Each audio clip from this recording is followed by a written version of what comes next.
Ya, kau tadi aku bagus-bagus di kantor camat ini. Viral di media sosial sebuah video yang memperlihatkan seorang staf di kantor camat Medan Johor diduga arogan ke warga.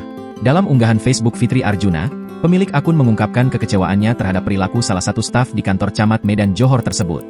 Pada keterangan unggahannya itu, pemilik akun menceritakan pengalamannya saat staf tersebut bersikap kasar hanya karena dipinjam penghapus dan pulpen. Tak hanya itu, pemilik akun mengatakan bahwa staf tersebut berteriak sambil memukul meja dengan keras, serta mengucapkan kalimat yang tidak pantas. Seorang staf kantor camat Medan Johor melayani masyarakat dengan tidak sopan, hanya gara-gara meminjam penghapus dan pulpen, dari duduk sampai berdiri teriak sambil memukul meja dengan keras, sambil mengatakan di sini tidak menyediakan pena dan tip X, tulis pemilik akun. Pantaskah dia berperilaku seperti ini terhadap masyarakat yang seharusnya dilayani dengan sopan? Sambung pemilik akun dengan penuh kekecewaan. Pemilik akun juga mengungkapkan bahwa staf tersebut tidak memiliki urusan langsung dengannya, namun tetap bersikap kasar.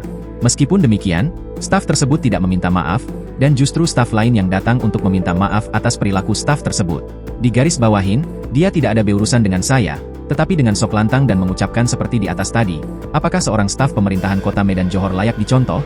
Malah dia seakan tidak bersalah, bahkan dia tidak ada minta maaf, melainkan staf yang lain yang meminta maaf atas perilaku dia. Sungguh mirisnya pemerintahan ini, tulisnya lagi. Lebih lanjut, pemilik akun bahkan menyatakan siap dipanggil untuk memberikan kesaksian jika diperlukan, dan ia juga menyebut bahwa CCTV di kantor camat tersebut dapat menjadi saksi bisu atas kejadian ini.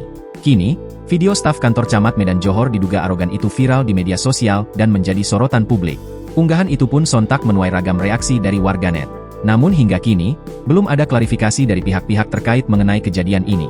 Download Tribun X sekarang, menghadirkan lokal menjadi Indonesia.